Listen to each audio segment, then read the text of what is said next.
हाय दोस्तों। पिछले कुछ वीडियोस के अंदर हमने मशीन के बेसिक के लिए मटेरियल्स का बेसिक देखा और इलेक्ट्रोमैग्नेटिज्म का बेसिक देखा। उसमें मैंने आपको लॉज बताए इलेक्ट्रोमैग्नेटिज्म के, जिनके ऊपर बेस्ड होती हैं हमारी सारी मशीन। तो इस लेक्चर के अंदर हम मशीन्स के लिए एक और बेसिक टॉपिक कवर कर रहे हैं, which is called as magnetic circuits. अब ये मैग्नेटिक सर्किट क्या चीज है? देखो, हम नेटवर्क थ्योरी जानते हैं तो हमें नेटवर्क के लॉज के बारे में इंफॉर्मेशन है। नेटवर्क के लॉज जैसे कि नोडल हो गया, मैश हो गया, केवीएल हो गया, केसीएल हो गया। लेकिन वहीं कुछ सिस्टम ऐसे होते हैं जिनके अंदर करंट ना फ्लो करके फ्लो करती है मैग्नेटिक फील्ड। जैसे पिछले ही कुछ टॉपिक्स के अंदर हमने देखा कि फ्लक्स की डायरेक्शन बनती है, फ्लक्स एक क्लोज लूप में एग्जिस्ट करता है, मैग्नेटिक फील्ड ड्रॉ करते हैं और मैग्नेटिक फील्ड भी एक क्लोज लूप में एग्जिस्ट करती है। अब देखो, नेटवर्क में या इलेक्ट्रिकल सर्किट में हम ये जानते हैं कि जो करंट होता है that always flows in a close loop. और वहीं मैग्नेटिज्म में मैं ये भी जानता हूं साथ साथ that magnetic field also exist in a close loop. तो अगर मैग्नेटिक फील्ड वाले सिस्टम्स को मैं इलेक्ट्रिकल नेटवर्क में शो कर पाऊं, then it is called as magnetic circuit. तो ये वाला पॉइंट लिखना, the representation of system, the representation of system containing magnetic field, the representation of system containing magnetic field as an electrical network, as an electrical network is called as magnetic circuit, is called as magnetic circuit। तो basically magnetic system को एक electrical circuit हम लोग बना रहे हैं। अब इसके लिए देखो, एक बेसिक सा सिस्टम लेता हूं मैग्नेटिक सर्किट के कॉन्सेप्ट को समझाने के लिए।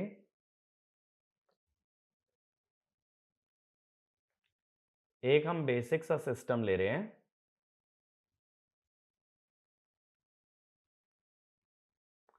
जैसे एक ट्रांसफार्मर का डिजाइन ले लिया मैंने।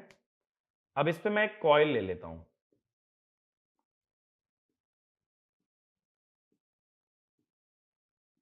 ये कॉइल है n टर्न्स की और इसमें करंट फ्लो कर रहा है I। ठीक है। अब सबसे पहले मेरा क्या काम है?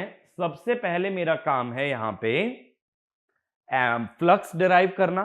फ्लक्स डिराइव करने के लिए मुझे मैग्नेटिक फील्ड की जरूरत पड़ेगी। मैग्नेटिक फील्ड में डिराइव करूंगा एम्पियर्स लॉ से। अब देखो, एम्पियर्स लॉ मैं ऑलरेडी बता चुका हूं क्या होता है। H dot D L equal to current enclosed, यही होता है ना एम्पियर्स लॉ। तो अब इसके लिए क्लोज लूप डिफाइन करना जरूरी है। तो देखो, मैं एक एम्पियर लॉ के लिए एक लूप डिफाइन कर रहा हूं। ठीक है, ये मैंने लूप की डायरेक्शन भी शो कर दी, ए बी सी डी। अब पहले मुझे बताओ, करंट देख के, करंट देखोगे अगर, तो मुझे बताओ ये मैग्नेटिक फील्ड कैसी बनाएगा। करंट कैसे जा रहा है? आगे से राइट जा रहा है और पीछे से लेफ्ट जा रहा है। तो मैग्नेटिक फील्ड कैसे बन रही है? अपवर्ड्स। मैग्नेटिक फील्ड अगर अपवर्ड्स बन रही है, इस तरह से बन रहा है एच, तो ये भी क्लोज लूप में एग्जिस्ट करेगा। मैग्नेटिक फील्ड हमेशा ध्यान रखना क्लोज लूप में ही एग्जिस्ट करती है। तो देखो, एच और एल तो पैरेलल चल रहे हैं ना। ये मैग्नेटिक सर्किट का जो पाथ है वो भी क्लॉकवाइज है रेड में, और ये जो ब्लू में मैंने डॉटेड लाइन दिखाई है मैग्नेटिक फील्ड भी पैरेलल है। तो मैं क्या बोल रहा हूं, H vector and DL vector are parallel. ठीक है, ऐसा हम बोल पा रहे हैं। अब मान लो ये जो रेड वाला पाथ है, इसकी लेंथ है एल। जब दोनों पैरेलल हैं तो डॉट प्रोडक्ट क्या होगा?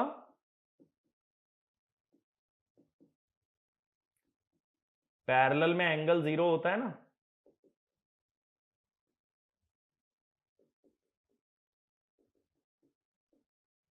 एच इंटू एल, ये आ गया लाइन इंटीग्रल। अब बात है करंट एनक्लोज की। करंट एनक्लोज का मतलब है कितना करंट लूप से पास होता है। देखो, अब ये वाली कंडक्टर ले गया I, ये भी ले गया I, इस तरह के n कंडक्टर हैं जो हर कोई करंट कितना लेके घुस रहा है I, और करंट बाहर तो लेफ्ट से आ रहा है ना, देखो लूप के अंदर सिर्फ करंट एंटर कर रहा है, बाहर यहां से आता है, बट ये पार्ट तो लूप के अंदर है नहीं, ये जो बाहर आने वाला लेफ्ट वाला हिस्सा ये तो लूप के बाहर है ना, तो लूप के अंदर जाते हुए तो करंट दिख रहा है लेकिन बाहर आते हुए नहीं दिख रहा। लूप के अंदर देखो सिर्फ इतने रीजन में, ये जो रीजन है ना, लूप के अंदर देखो करंट एंटर कर रहा है लेकिन बाहर लूप के बाहर से आ रहा है, तो मैं क्या कहूंगा कि करंट एनक्लोज कितना है कि n टर्न्स है और हर कोई करंट I एंटर कराता है तो NI। तो अब हम क्या बोलेंगे, एम्पियर्स लॉ से HL इक्वल टू NI, तो H equal to NI by L। ये फॉर्मूला भी देखो इंपॉर्टेंट है, H का जो फॉर्मूला आया हमारे पास NI by L, where N is the number of turns. अब H आने के बाद क्या होगा, और देखो इसको ऐसे भी कह सकते हो, जो हमने सोलेनॉइड के लिए निकाला था ना NI, वहां पे स्मॉल n क्या था, number of turns per unit length, ठीक है, तो N बाय L क्या हुआ, number of turns per unit length. H आने के बाद अगली टर्म में निकालना चाहता हूं मैग्नेटिक फ्लक्स डेंसिटी। ये मैंने तुम्हें मटेरियल वाले टॉपिक के अंदर भी बताया था कि B की वैल्यू होती है mu not mu R H, या ये कह दो म्यू H, तो B कितना हो गया, म्यू NI बाय L। अब लेकिन मेरा एम क्या था, फ्लक्स निकालने का,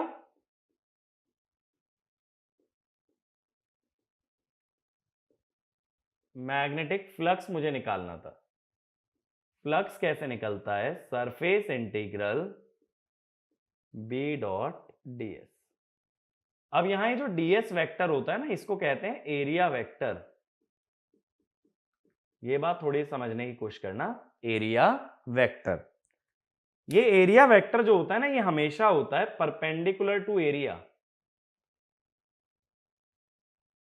तो डॉट प्रोडक्ट का मतलब क्या होता है, डॉट प्रोडक्ट का मतलब होता है किसी चीज का कंपोनेंट लेना किसी और वेक्टर के पैरेलल। ए डॉट बी का मतलब ऐसे निकाल सकते हो, ए का कंपोनेंट बी के पैरेलल, या बी डॉट ए का मतलब निकाल सकते हो बी का कंपोनेंट ए के पैरेलल, बात एक ही है। ए डॉट बी को ये भी कह सकते हो A component parallel to B, या फिर B component parallel to A. तो ये वाला एक पॉइंट लिख लेना, the dot product gives component of one vector, the dot product gives component of one vector parallel to other vector, parallel to other vector। अब देखो b डॉट ds का मतलब क्या है, ये मान लो सरफेस है, मैंने बोला जो एरिया वेक्टर होता है ना वो सरफेस के परपेंडिकुलर होता है हमेशा, तो एरिया वेक्टर आ गया। मान लो ये B है, तो B डॉट ds क्या बताएगा, component of B parallel to ds, ठीक है, ds के पैरेलल आएगा ना, ds के पैरेलल आने का मतलब है सरफेस के perpendicular.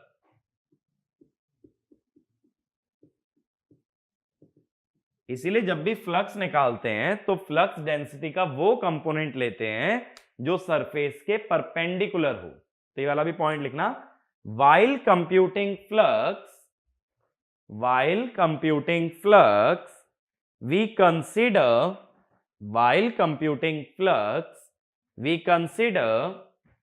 component of flux density which is perpendicular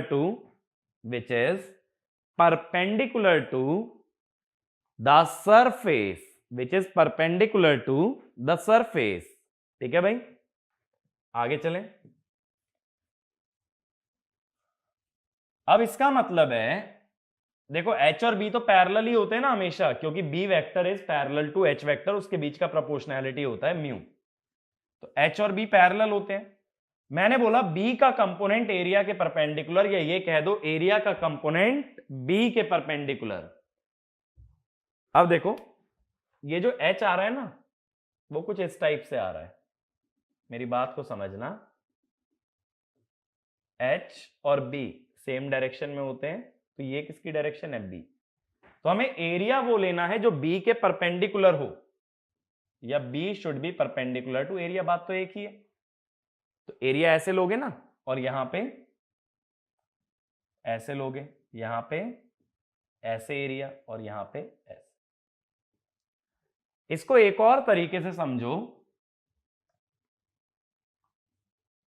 अगर ये है x y z, ये शुरू में b किस डायरेक्शन में है? y में, तो एरिया होगा एक्स जेड प्लेन, ठीक है। फिर ये वाला b किस डायरेक्शन में नीचे है? ये माइनस ए जेड है, जब z में है तो एरिया होगा एक्स वाई। फिर ये है माइनस ए वाई, जब y में है तो एरिया होगा एक्स जेड। फिर ये है प्लस z में, तो एरिया होगा एक्स वाई। तो अगर मैग्नेटिक फील्ड z डायरेक्शन में तो एरिया एक्स वाई का लोगे, y में है तो एक्स जेड, x में है तो वाई जेड। तो जिस भी डायरेक्शन में मैग्नेटिक फील्ड है एरिया उसके परपेंडिकुलर लेंगे। तो अब हम फाई बोल देंगे b इंटू एरिया परपेंडिकुलर, या सिंपली अभी के लिए लिख दो b a। b अभी हमने लिखा था mu N I by L into A, तो फाई को ऐसे लिख दो N I divided by L upon mu A. तो ये हमारे पास आ गई फ्लक्स की इक्वेशन, ठीक है। अब क्या होता है, मैंने जैसा बोला था कि किसी भी मैग्नेटिक सिस्टम को मुझे इलेक्ट्रिकल सर्किट में लाना है, तो मेरे पास ये जो इक्वेशन आई है मुझे इसे कंपेयर करना है किसी इलेक्ट्रिकल सर्किट की इक्वेशन से। तो मैं इसे कंपेयर करता हूं ओम्स लॉ से, ठीक है भाई, ओम्स लॉ से कंपेयर कर रहे हैं। अब ओम्स लॉ क्या कहता है? ओम्स लॉ ये कहता है कि किसी भी कंडक्टर का करंट प्रोपोर्शनल होता है वोल्टेज के, तो I को लिख दिया जाता है V बाय R। वोल्टेज कहां लेते हैं? At the ends of the conductor. तो तुम ये भी तो कह सकते हो ये जो V है ये रिस्पॉन्सिबल है करंट I बनाने के लिए, is responsible for flow of current I। जो भी करंट फ्लो करेगा वो फ्लो करवाने वाला कौन है? V voltage. अब ऐसे ही सोचो जैसे करंट फ्लो करता है इलेक्ट्रिक सर्किट में, तो मैंने क्या बताया, मैग्नेटिक सिस्टम में कौन फ्लो करता है? मैग्नेटिक फील्ड या मैग्नेटिक फ्लक्स, बात एक ही है। तो मैं करंट को मैग्नेटिक फील्ड या मैग्नेटिक फ्लक्स से कंपेयर कर सकता हूं। तो करंट फ्लो कराने के लिए जैसे इलेक्ट्रिक सर्किट में वोल्टेज लगता है, ऐसे ही मैग्नेटिक सर्किट में फ्लक्स बनाने के लिए क्या लगता है? अब आ जाओ एम्पियर्स लॉ पे। मैग्नेटिक फील्ड बनाने के लिए लगता है करंट एनक्लोज्ड। करंट एनक्लोज कितना लिया था इस सिस्टम में? याद करो, देखो चेक करो डेरिवेशन, हमने लिया था Ni। तो मैं ऐसे ही बोल सकता हूं similarly I enclosed which is equal to Ni is responsible for flow of magnetic field H vector और फ्लक्स फाई। उसके लिए रिस्पॉन्सिबल कौन है? Ni। जैसे वोल्टेज को EMF कह देते हैं, इलेक्ट्रोमोटिव फोर्स, ऐसे ही Ni को बोल देंगे MMF। तो F लिख देते हैं Ni, it is called as MMF, magneto motive force, ठीक है, MMF। अब अगर कंपेयर करें तो MMF तो वोल्टेज के एनालॉगस है और flux is analogous to current phi, क्योंकि वहां करंट फ्लो कर रहा है और मैग्नेटिक सिस्टम में फ्लक्स फ्लो कर रहा है, ठीक है। करंट को ना मैग्नेटिक फील्ड से कंपेयर नहीं कर सकते, क्योंकि मैग्नेटिक फील्ड वेक्टर है और करंट स्केलार है, और ऐसे ही फ्लक्स भी एक स्केलार क्वांटिटी होता है, इसीलिए मैंने बोला flux is analogous to current. अब बची तीसरी टर्म, वहां वोल्टेज के नीचे रेजिस्टेंस आता है, ऐसे यहां एमएमएफ के नीचे जो क्वांटिटी आएगी that is analogous to resistance. तो हम इसको लिख लेते हैं आर, या एस भी लिख सकते हो, L by mu A is called, इसको बोलते हैं रिलक्टेंस। ठीक है, अब ये टर्म तुम पूरी मशीन में बहुत बार देखोगे। It is analogous to resistance. ठीक है, रिलक्टेंस रेजिस्टेंस की तरह बिहेव करती है। तो ऐसे हम किसी भी मैग्नेटिक सिस्टम को कंपेयर कर लेते हैं एक इलेक्ट्रिकल सिस्टम से। अब देखो यहां मैं समझाता हूं कि ये रेजिस्टेंस और रिलक्टेंस एक ही जैसी चीज कैसे है। ठीक है, सेपरेट आउट करने के लिए तुम रिलक्टेंस को एस से भी शो कर सकते हो, या फिर इस तरह का आर भी बना सकते हो। अब ये जो रेजिस्टेंस होता है इलेक्ट्रिकल सर्किट में, ये होता है रो एल बाय ए, या L by sigma A. Sigma क्या होती है? सिग्मा होती है इलेक्ट्रिकल कंडक्टिविटी।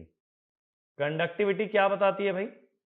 कोई भी मटेरियल कितना करंट फ्लो करवा सकता है, वो है उसकी कंडक्टिविटी। सेम वे में मैग्नेटिक फील्ड को कौन फ्लो करवाता है? परमिएबिलिटी। इसीलिए रिलक्टेंस के अंदर सिग्मा की जगह आया म्यू। म्यू इज परमिएबिलिटी, क्योंकि परमिएबिलिटी भी हमें यही बताती है कि कितनी मैग्नेटिक फील्ड किसी सिस्टम में एग्जिस्ट कर सकती है। तो सिग्मा और म्यू ये आपस में एनालॉगस है। ठीक है, तो अब हमें क्या पता चल रहा है? देखो, अगर मैग्नेटिक और इलेक्ट्रिक सर्किट को कंपेयर कर रहे हैं,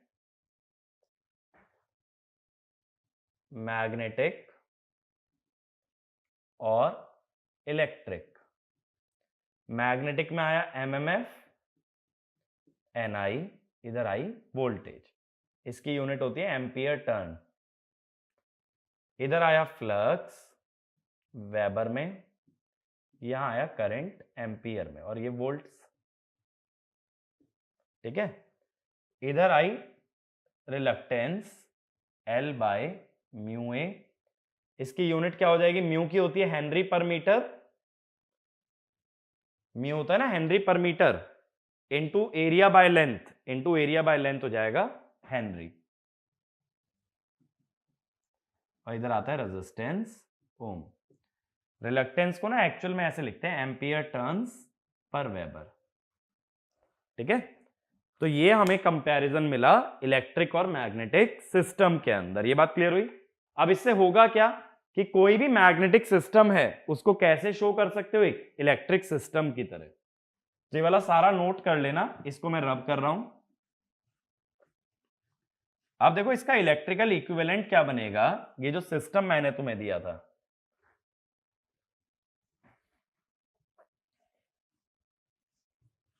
इसका इलेक्ट्रिकल इक्विवेलेंट मुझे ड्रॉ करना है।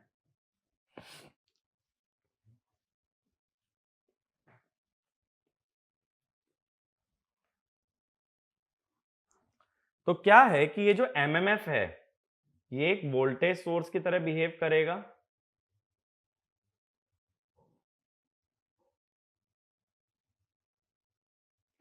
और ये जो रिलक्टेंस है ये एक रेजिस्टेंस की तरह बिहेव करेगी। तो यहां पे कितना फ्लक्स फ्लो करेगा इस सिस्टम में? MMF by reluctance. ठीक है, एस इज रिलक्टेंस। ठीक है ना, तो सेम इक्वेशन आ गई ना जो हमने मैग्नेटिक फील्ड से डिराइव की थी। तो इस तरह से किसी भी मैग्नेटिक सिस्टम को एक हम लोग इलेक्ट्रिक सर्किट में शो कर सकते हैं। अब देखो, जैसे रेजिस्टेंस का रेसिप्रोकल लेते हैं तो उसे हम क्या बोलते हैं? कंडक्टेंस बोलते हैं। ऐसे ही रिलक्टेंस का रेसिप्रोकल होता है परमिएंस। परमिएंस। देखो, अब रेजिस्टेंस क्या होता है? Resistance is the opposition to the flow of current. ऐसे reluctance is the opposition to the flow of flux. तो वाला एक पॉइंट लिख लेना, just like resistance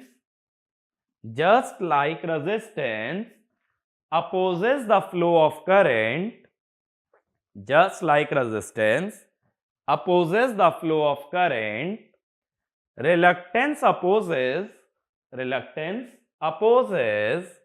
the flow of magnetic flux. Reluctance opposes the flow of magnetic flux. ठीक है, तो reciprocal of reluctance क्या बताएगा कि फ्लक्स को पास कराने की एबिलिटी। अगर रिलक्टेंस रोकने की एबिलिटी है तो उसका रेसिप्रोकल है पास कराने की एबिलिटी या परमिट करने की एबिलिटी, इसीलिए परमिएंस। जो परमिट करे वो परमिएंस। अब रेजिस्टेंस में जैसे सीरीज और पैरेलल कॉम्बिनेशन होते हैं, ऐसे ही रिलक्टेंस में भी होते हैं सीरीज और पैरेलल कॉम्बिनेशन। तो इसमें लिखना in series combination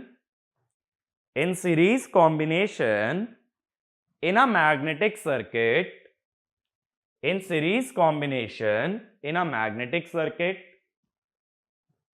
the magnetic flux through different parts of magnetic circuit should be same। जैसे हम ये कहते हैं इलेक्ट्रिकल सर्किट में सीरीज तब बनता है जब करंट सेम रहे, ऐसे ही मैग्नेटिक सर्किट में सीरीज तब बनेगा जब फ्लक्स सेम रहे। ठीक है, तो यहां क्या मानोगे कि जब फ्लक्स सेम है तब सीरीज है। अब जैसे रेजिस्टेंस ऐड होते हैं ऐसे रिलक्टेंस ऐड हो जाएंगी, S1 plus S2 plus S3 plus Sn। ठीक है, सेम रूल। ऐसे ही बात आती है पैरेलल कॉम्बिनेशन की।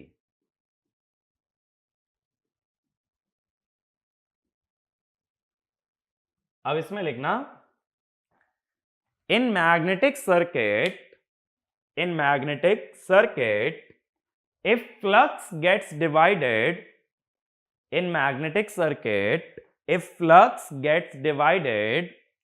in two or more than two parts,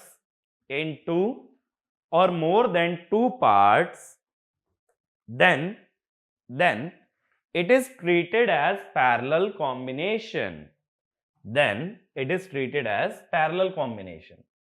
और रेजिस्टेंस की तरह ही चलोगे यहां भी कि उनके रेसिप्रोकल को ऐड करोगे। अब देखो पैरेलल कॉम्बिनेशन का एक एग्जांपल दिखाता हूं। जब हम लोग ट्रांसफॉर्मर में पहुंचते हैं तब हम दो तरह के ट्रांसफॉर्मर की बात करते हैं, कोर टाइप और शेल टाइप। जैसे शेल टाइप ट्रांसफॉर्मर अगर लें, ठीक है भाई। अब मान लो बीच में हमारे पास कॉइल है, बीच वाले लिंब पे कॉइल है। अब इसकी मैग्नेटिक फील्ड कैसे बनेगी? करंट राइट में है तो मैग्नेटिक फील्ड अपवर्ड्स, यहां से मैग्नेटिक फील्ड या फ्लक्स बना। अब ये दो हिस्सों से अपना क्लोज लूप पूरा कर सकता है, ऐसे या फिर ऐसे, यानी फ्लक्स दो पार्ट्स में डिवाइड हो गया, φ1 और φ2। तो ये φ1 और φ2 वाला जो पाथ है इन्हें पैरेलल मानना पड़ेगा। अगर सारे में एक ही फ्लक्स फ्लो करता जैसे यहां पे था तो इसको क्या बोलोगे? सीरीज। ठीक है, तो सीरीज कब है? जब फ्लक्स सेम रहे, और पैरेलल कब है? जब फ्लक्स डिवाइड हो जाए। बाकी इसके अंदर रेजिस्टेंस वाला ही रूल एप्लीकेबल है। ठीक है, अब इसके बाद नेक्स्ट हेडिंग डालना fringing of magnetic field.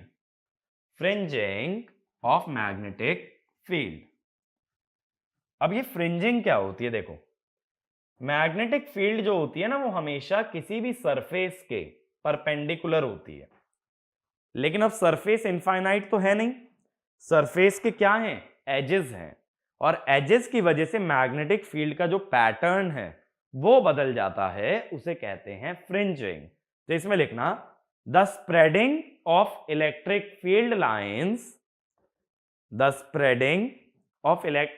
of magnetic field lines, the spreading of magnetic field lines due to due to edges due to edges of the core due to edges of the core is called as fringing, is called as fringing. जैसे मान लो ये magnetic core है जो पीछे से चला आ रहा है कहीं, मुझे नहीं पता शुरू कहां से हुआ, और ये आगे भी मैग्नेटिक कोर ही है, यानी ये भी देखो आयरन है और ये भी आयरन है, बीच का मटेरियल है अपना एयर, या इसको एयर गैप भी कह देते हैं कि दो आयरन के पार्ट्स में बीच में एयर आ गई तो एयर गैप बोल दो। अब देखो कायदे से मैग्नेटिक फील्ड कैसे जानी चाहिए थी, कुछ इस टाइप से, H कह दो या B कह दो, कुछ इस तरह से जानी चाहिए थी, लेकिन ये जो किनारे आ जाते हैं इस वजह से ये फैल जाती है, ठीक है, इसको बोलते हैं फ्रिंजिंग। अब फ्रिंजिंग से हुआ क्या, देखो ये जो इफेक्टिव क्रॉस सेक्शनल एरिया है ना, ये बड़ा हो गया, ये इतना नहीं रह गया, अब कायदे से तो इतना रहना चाहिए था, लेकिन मैग्नेटिक फील्ड लाइन फैलने से effective cross section area increase हो गया। तो ये वाला पॉइंट लिखना, due to fringing magnetic field line spread, due to fringing magnetic field lines spread and effective cross sectional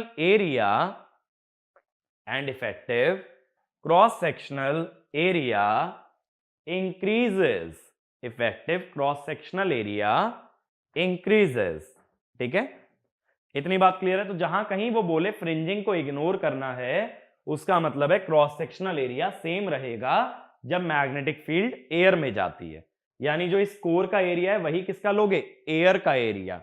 अगर फ्रिंजिंग बताएगा तो तुम्हें यह भी बताएगा कि कितना एरिया में इंक्रीमेंट आया है, जैसे हो सकता है ये एरिया ए हो और ये कह दे 10% बढ़ गया यानी 1.1 ए।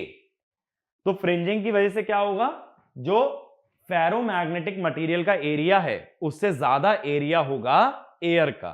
कितना ज्यादा होगा वो क्वेश्चन में गिवन रहेगा, नहीं गिवन है तो क्या मानोगे, एरिया सेम है या फ्रिंजिंग इग्नोर्ड है। तो इसमें लिख लेना, if increment of cross sectional area, if increment of cross sectional area due to fringing, if increment of cross sectional area due to fringing is not specified, then ignore fringing, and consider cross sectional area of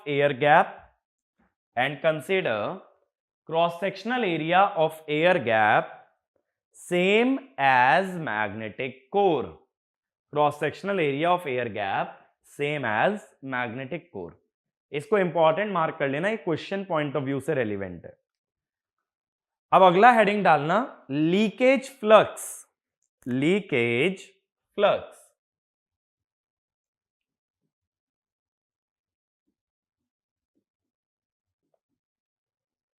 अब देखो जैसा हमने electromagnetic theory में भी देखा कि यहां हम लोग बात करते हैं मशीन के अंदर हमेशा म्यूचुअल इंडक्शन की, यानी एक कॉइल से बनने वाला फ्लक्स दूसरी कॉइल में जाकर के ईएमएफ बनाए। अब क्या होता है, बहुत बार एक कॉइल से बनने वाला सारा फ्लक्स दूसरी कॉइल तक नहीं पहुंचता, कुछ फ्लक्स ऐसा होता है जो एयर में घूम करके लौट जाता है। तो जो भी एक कॉइल का फ्लक्स दूसरी कॉइल तक ना पहुंचे that is called as leakage flux. तो इसमें लिखना, the flux that links only one part of the machine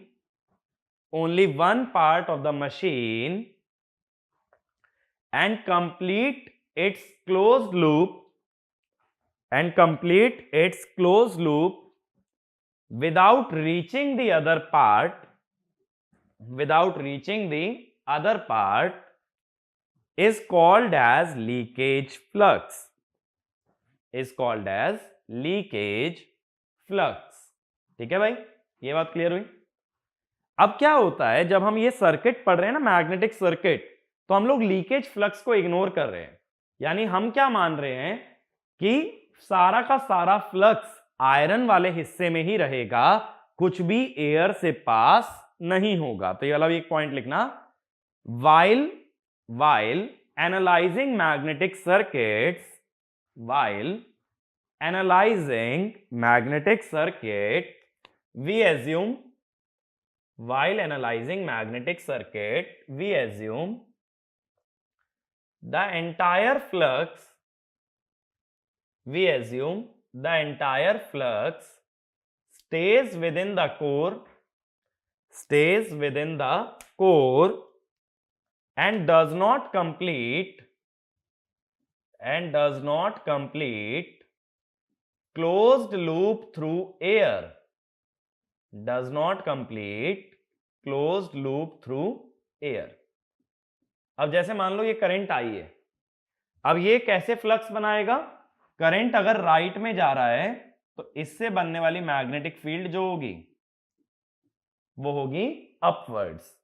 अगर इससे बनने वाला फ्लक्स अपवर्ड्स हुआ, सपोज मैंने बोल दिया इसको फाई, अब ये जो अपना क्लोज लूप है ये आयरन से कंप्लीट कर सकता है, ठीक है, ये हुआ आयरन से कंप्लीट करने वाला। लेकिन ये अपना क्लोज लूप यहां से भी कंप्लीट कर सकता था, देखो ऐसे भी तो कर सकता था और ऐसे ही यहां से भी कर सकता था। तो ये जो एयर से कंप्लीट करने वाला पार्ट है ना, इसको लीकेज कहते हैं, ठीक है, चाहे तो इसको हाफ हाफ कह दो। तो हम बोलेंगे कि फाई जो होगा वो दो का सम होगा, आयरन और लीकेज, ठीक है। अब क्या होता है कि ये दो फ्लक्सेस का सम हो गया।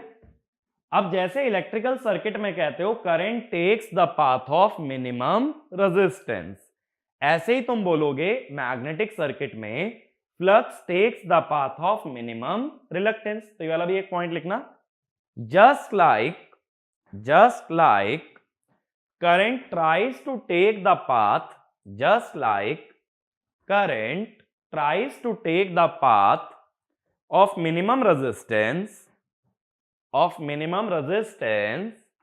the magnetic flux takes the path of minimum reluctance। अब रिलक्टेंस का जो फॉर्मूला हमने देखा that is L by mu A. अब अगर आयरन की बात करोगे तो ये होगा mu not mu r A, और एयर की अगर बात करोगे mu not a.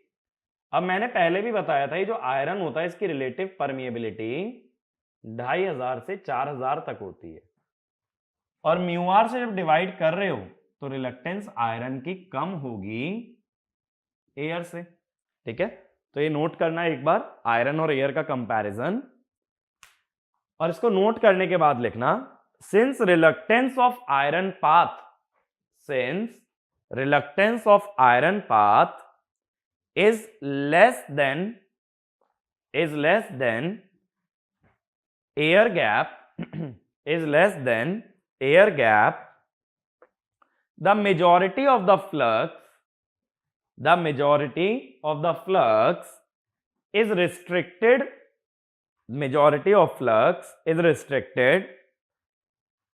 in the iron core, and a small fraction of the flux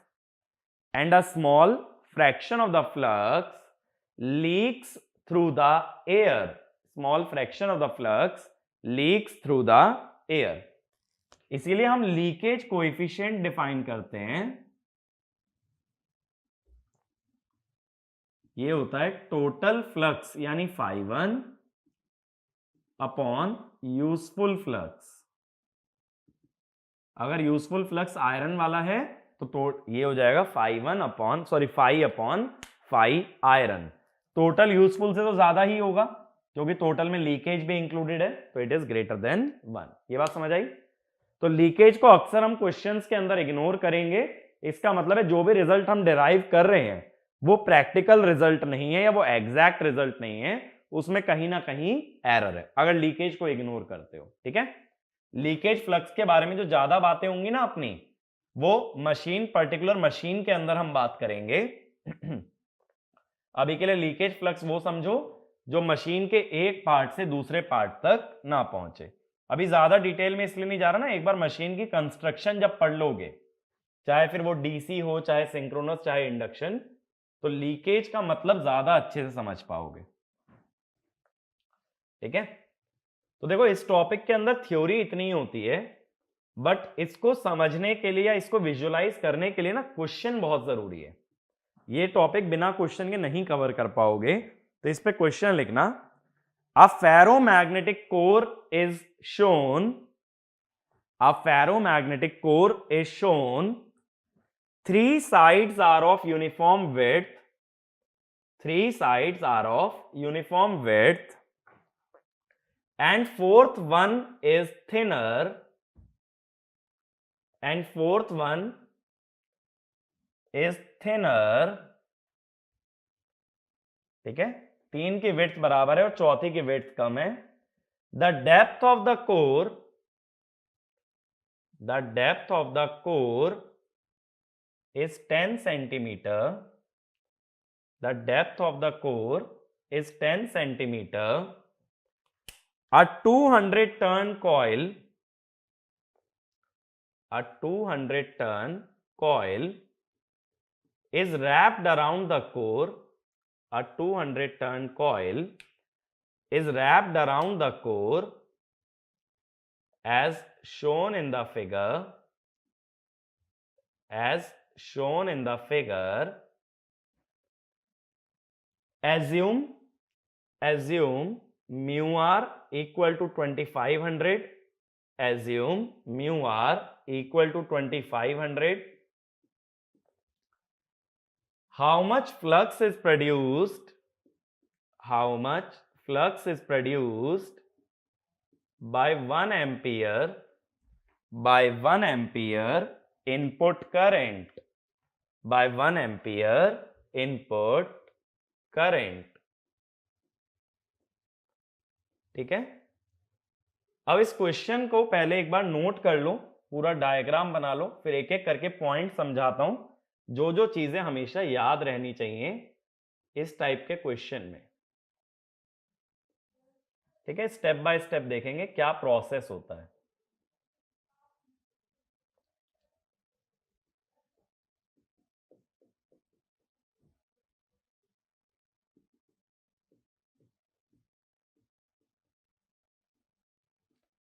calculation इस क्वेश्चन के अंदर तुम्ही को करनी है। ठीक है, मेथड बताता जाऊंगा, वैल्यूज बताता जाऊंगा क्या आएंगी, बट कैलकुलेशन अपना एक कैलकुलेटर लेके बैठो, भले ही वर्चुअल कैलसी लेके बैठो या फिर ऑफलाइन कैलकुलेटर, बट यहां कैलकुलेशन काफी होने वाली है। ठीक है, लेफ्ट के डायमेंशन नहीं लिख रहा हूं, सेम है, राइट वाले ही हैं। ये एक रेक्टेंगल है, ठीक है, तो रेक्टेंगल है तो दोनों तरफ के डायमेंशन बराबर होंगे। एक बार ये फिगर ड्रॉ कर लो। ठीक है, अब देखो अगर फिगर ड्रॉ कर चुके हो तो आगे की बात करते हैं। सबसे पहला काम क्या होता है? Step 1, draw the magnetic field. ठीक है, स्टेप 1 लिखना, ड्रॉ द मैग्नेटिक फील्ड। अब जो मैग्नेटिक फील्ड बनती है ना, वो कोर के बीचों बीच से पास करानी है हमेशा, बिल्कुल बीच में से। ठीक है, एक्चुअल में मैग्नेटिक फील्ड ना चारों तरफ फैली रहती है। अब चारों तरफ फैली रहेगी तो ये जो रेक्टेंगल मैं बना रहा हूं, एक चीज सोचो, ये रेक्टेंगल अगर अंदर वाले रेक्टेंगल पे लूं तो इसका पेरीमीटर या सरकमफेरेंस कम आएगा, बाहर वाले पे लूं ज्यादा आएगा, बीच में लूं तो डिफरेंट आएगा। तो मैग्नेटिक फील्ड जो है ना वो चारों तरफ ऐसे फैली हुई है पूरे में। अब बात है कौन से लेंथ निकालोगे? L बाय म्यू ए के लिए L चाहिए ना। L क्या था? Length of magnetic field path या length of magnetic flux path. अब इसमें अलग अलग रेक्टेंगल की लेंथ अलग अलग आने वाली है। अलग अलग रेक्टेंगल की अगर लेंथ अलग अलग आएगी तो हमें नहीं पता कौन सा लेंथ यूज करना है। तो इसमें लिखना, इसी स्टेप 1 में लिखना, assume that magnetic flux passes through the center of magnetic core, and hence length of magnetic flux path is called as mean core length, ठीक है। अब देखो इससे जो मैग्नेटिक फील्ड बनने वाली है वो कैसे आएगी, अपवर्ड्स आएगी ना, ये होगा फाई, ये फाई ऐसे जाएगा क्लॉकवाइज। अब देखो इसमें फ्लक्स डाइवर्ट होने का तो कोई रास्ता ही नहीं है, तो इसको हम लोग बोलेंगे सीरीज मैग्नेटिक सर्किट। जब पूरे सर्किट के अंदर सेम फ्लक्स फ्लो करे तब उसे बोलते हैं सीरीज मैग्नेटिक सर्किट। अब मैंने पाथ तो बना लिया भाई, पाथ बनाने के बाद हमें क्या करना होता है, रिलक्टेंस निकालनी होती है। अब देखो ये पाथ को मैं 4 हिस्सों में डिवाइड कर रहा हूं, A B, B C, C D और डी ए।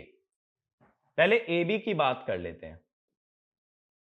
ए बी की लेंथ निकाल के बताओ, फिगर में देखो एक बार ए बी की लेंथ कैसे निकलेगी। अब देखो ये जो चौड़ाई है पूरी 15 सेंटीमीटर है, लेकिन ये बीच में से पास हो रहा है, तो इतनी लेंथ कितनी होगी, 7.5। फिर ये दिखा रखा है 30, फिर ये 15 का हाफ यानी 7.5। देखो इसको मैं 3 पार्ट्स में डिवाइड कर रहा हूं।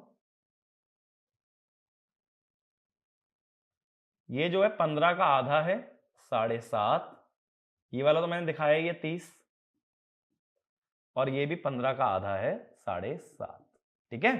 तो ए बी ए डी की अगर बात करें, डी ए कह लो, डी ए से मैंने शुरू किया है, कितनी होगी इसकी लेंथ, 7.5 प्लस 30 45 सेंटीमीटर, ठीक है ना। अब एरिया की बात करनी है। एरिया मैंने पहले ही बोला था मैग्नेटिक फील्ड के परपेंडिकुलर लेना। एक काम करो, यहां एक्स वाई जेड मार्क कर लो। अब देखो डीए वाले सेक्शन में मैग्नेटिक फील्ड ऊपर की तरफ दिखाई है ना मैंने, मैग्नेटिक फील्ड अगर ऊपर की तरफ दिखाई है तो यहां चल रहा है ए जेड, यहां मैग्नेटिक फील्ड किस डायरेक्शन में है, ए जेड।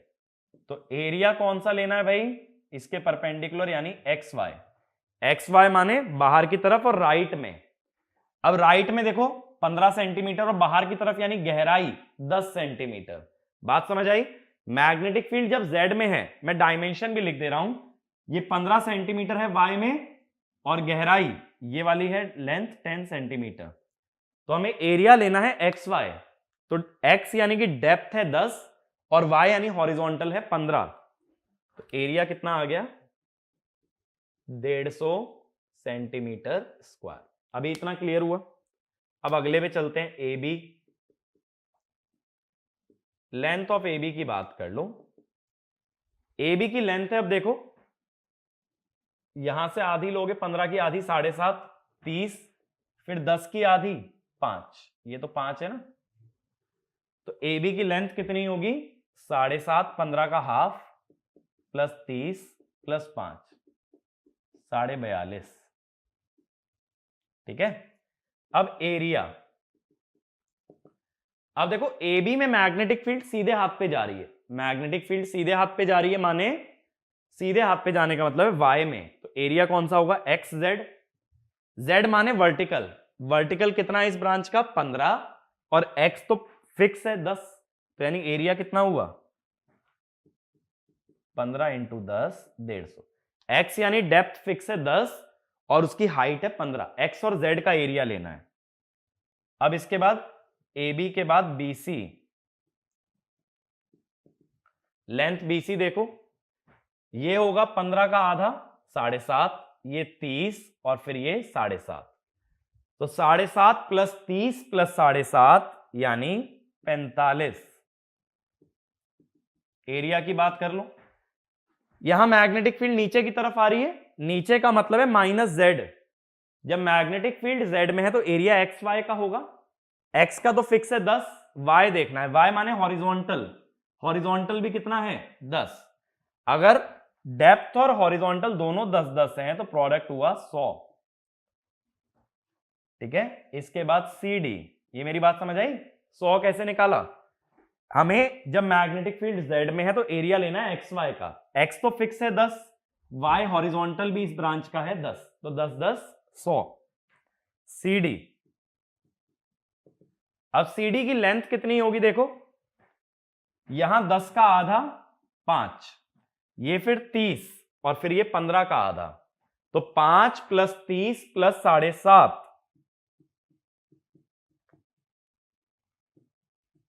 अब एरिया की बात कर लो, एरिया में देखो मैग्नेटिक फील्ड लेफ्ट में आ रही है, लेफ्ट का मतलब है -y। अगर मैग्नेटिक फील्ड y या -y में तो एरिया x और z का होगा। x तो फिक्स है 10, z देखो वर्टिकल कितना है ये 15, तो 10 इंटू 15 150 सेंटीमीटर स्क्वायर। अब जैसा मैंने बोला सब में फ्लक्स सेम है तो ओवरऑल जो रिलक्टेंस होगी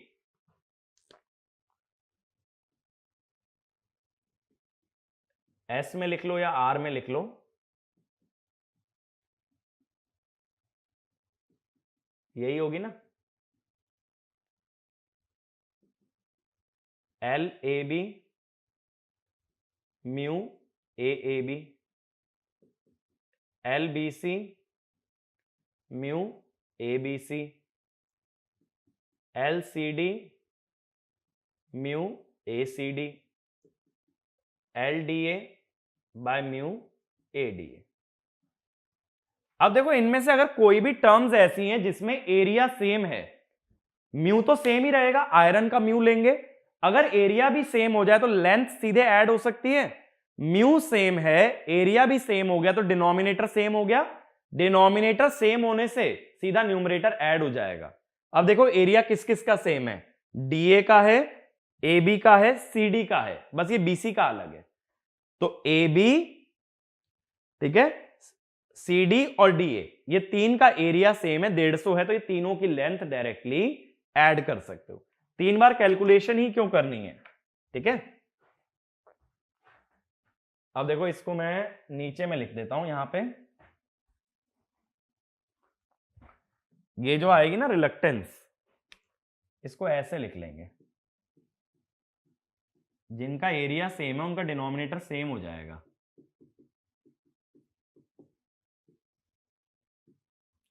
एरिया सभी में है इनमें 150 सेंटीमीटर स्क्वायर प्लस LBC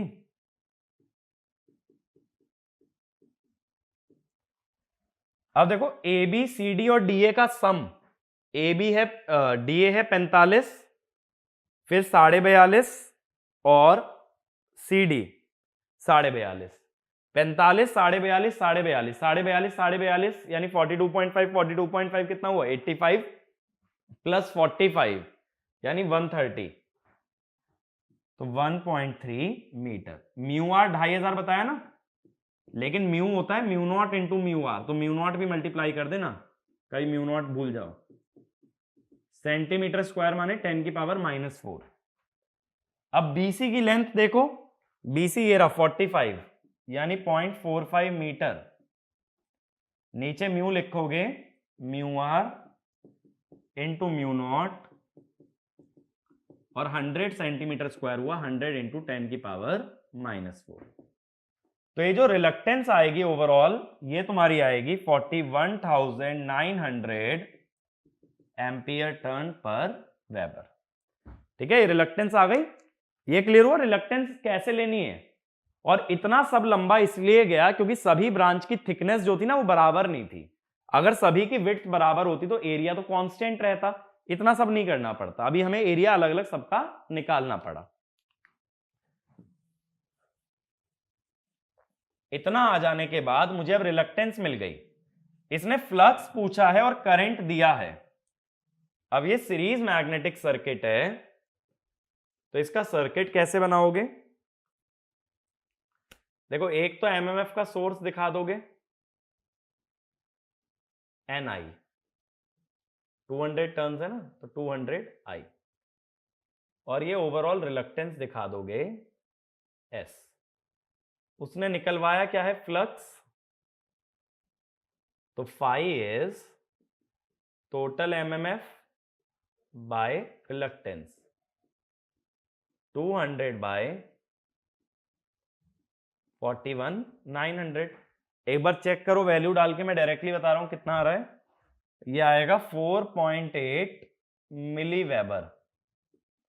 तो ये आ गया हमारा फ्लक्स। ठीक है, तो इस टाइप के क्वेश्चन हमारे फ्रेम होते हैं जब हम बात करते हैं मैग्नेटिक सर्किट की। ठीक है ना, एक और एग्जांपल देखते हैं, तो क्वेश्चन लिखना, figure shows a ferromagnetic core, figure shows a ferromagnetic core whose mean path length is 40 centimeter, whose mean path length is 40 centimeter. There is a small air gap, there is a small air gap of 0.05 centimeter, small air gap of 0.05 centimeter in the structure, the cross sectional area of the core, the cross sectional area of the core is 12 centimeter square, and mu r is 4000, and mu r is 4000. The coil has 400 turns. The coil has 400 turns. Assume fringing increases. Assume fringing increases. Cross-sectional area. Fringing increases cross-sectional area by 5%.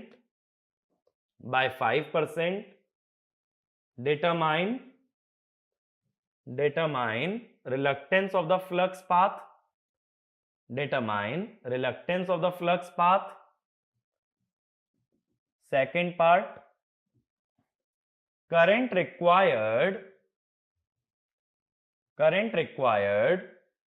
for flux density. Current required for flux density in the core, flux density in the core of 0.5 Tesla. Flux density in the core of 0.5 Tesla.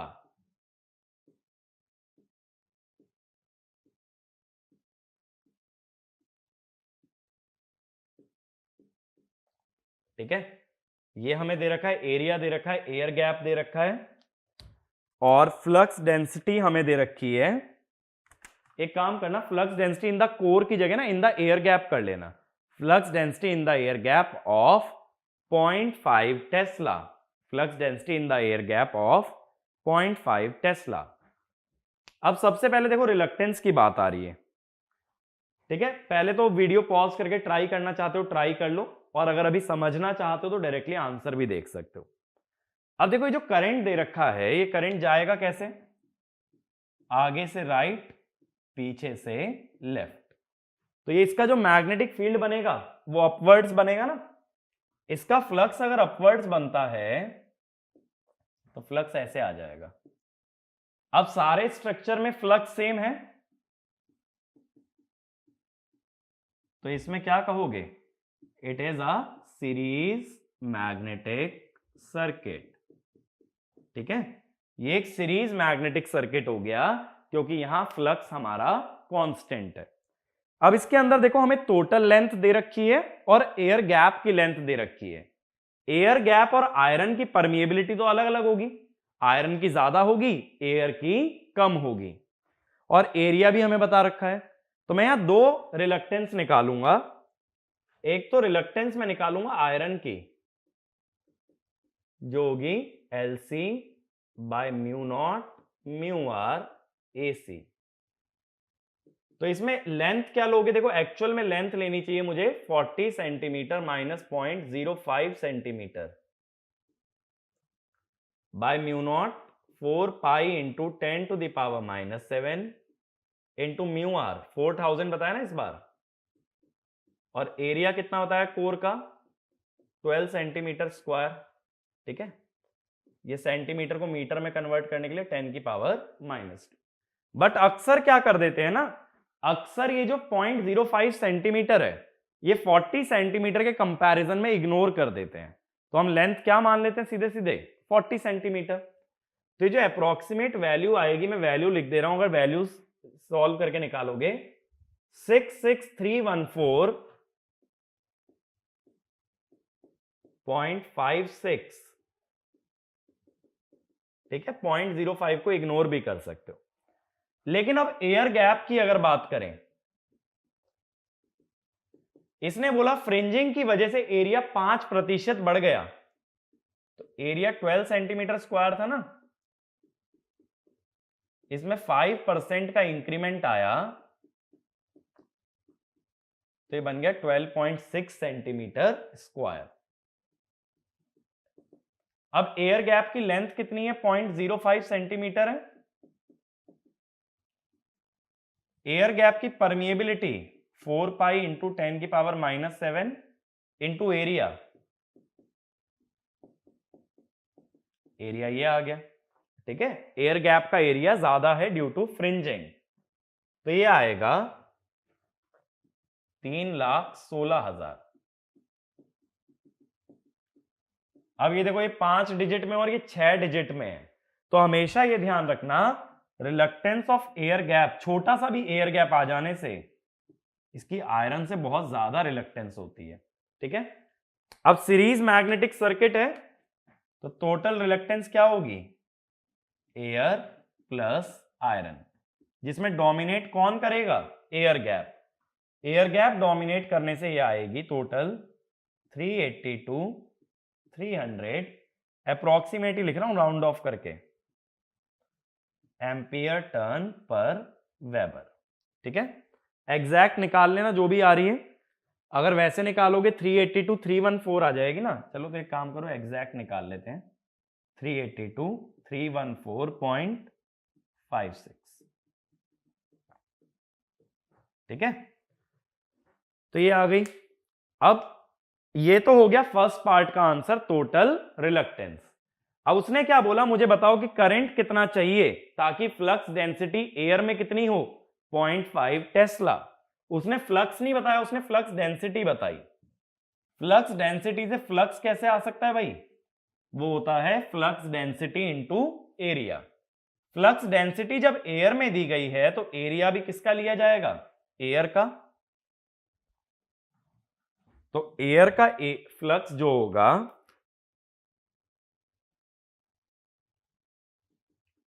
0.5 Tesla है into area तो 12.6 था ना,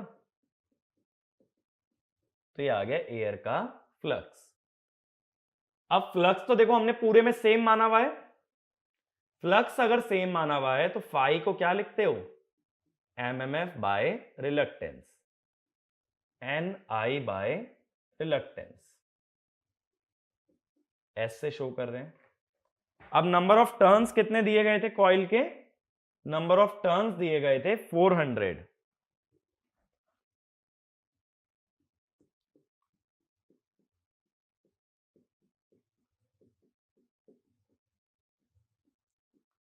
और reluctance कितनी निकल के आई है,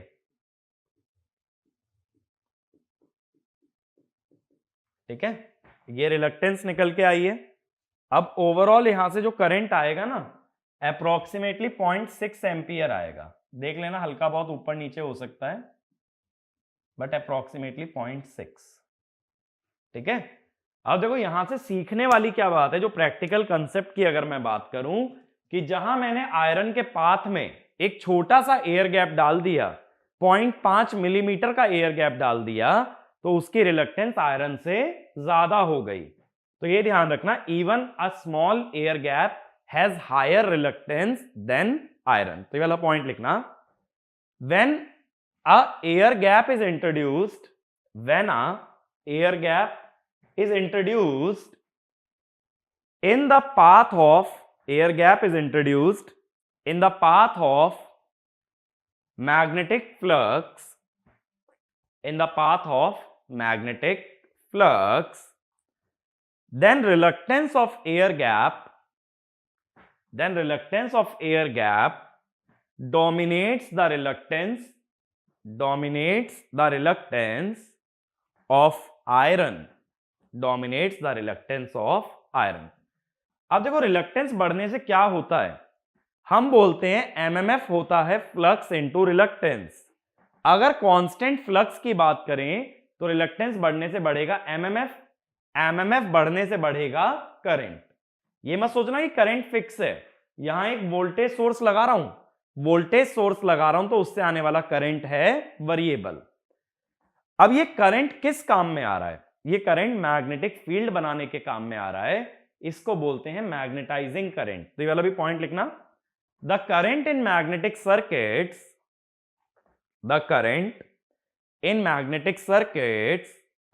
is used to establish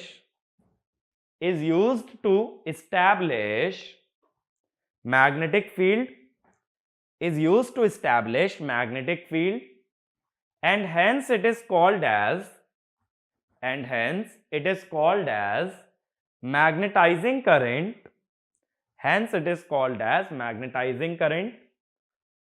अब नेक्स्ट पॉइंट लिखो, for constant flux increase in reluctance increases mmf and magnetizing current, so by introducing air gap magnetizing current requirement, introducing air gap magnetizing current requirement of system increases। अब यही logic हम देखो आगे चल के देंगे जब इंडक्शन में पहुंचेंगे, कि इंडक्शन के स्टेटर और रोटर में एयर गैप होने के कारण उसका मैग्नेटाइजिंग करंट ट्रांसफॉर्मर से ज्यादा होता है। ट्रांसफॉर्मर में एयर गैप नहीं दिया जाता, इंडक्शन में एयर गैप दिया जाता है। एयर गैप देखो हर रोटेटिंग मशीन में देना जरूरी है, क्योंकि एक पार्ट स्टेशनरी और एक पार्ट रोटेटिंग है, ये दोनों अगर टच हो गए ना तो फ्रिक्शन आएगा, अगर इसको घुमाना है तो दोनों के बीच में क्या देना पड़ेगा, एयर गैप। ठीक है, तो इसीलिए हम कहते हैं कि रोटेटिंग मशीन्स में एयर गैप आता है। और अभी हमने इस चैप्टर या इस टॉपिक के अंदर क्या देखा, एयर गैप आने से रिलक्टेंस बढ़ती है और सेम फ्लक्स के लिए ज्यादा करंट की जरूरत पड़ती है, उतना ही फ्लक्स बनाने के लिए ज्यादा करंट लगेगा। ठीक है, या करंट सेम कर दोगे तो फ्लक्स कम हो जाएगा। तो बेसिक सा रिलेशन याद रखो, देखो MMF equal to flux into reluctance, reluctance होती है L बाय म्यू ए, और जब भी L बनाओगे तो वो पूरे सर्किट के सेंटर से पास होगा और वहां से L की वैल्यू कैलकुलेट की जाती है। तो इतना कंसेप्ट याद रखो, और इस पे कुछ क्वेश्चन अगर प्रैक्टिस कर लेते हो तो ये पहला न्यूमेरिकल टॉपिक है जिसपे कि डायरेक्ट न्यूमेरिकल गेट एग्जाम के अंदर पूछा जा सकता है। तो इसको बेहतरीन तरीके से तैयार करो, क्योंकि मशीन में आगे चल के काफी सारे लॉजिक मैं यहाँ पे रिलक्टेंस से ही जोड़ूंगा। तो तुमने एक नई टर्म आज सीखी है, रिलक्टेंस और एक एमएमएफ। ठीक है, इन दोनों से हम काफी चीजें रिलेट करने वाले हैं, तो इसको अच्छे से तैयार करो, फिर अगले टॉपिक पे मूव करना। अगला टॉपिक जो मशीन के बेसिक में हम लोग डिस्कस करेंगे वो होगा पर यूनिट सिस्टम। वो मशीन और पावर सिस्टम की कैलकुलेशंस में काफी काम आता है। ठीक है, तो नेक्स्ट टॉपिक में देखेंगे। Thank you.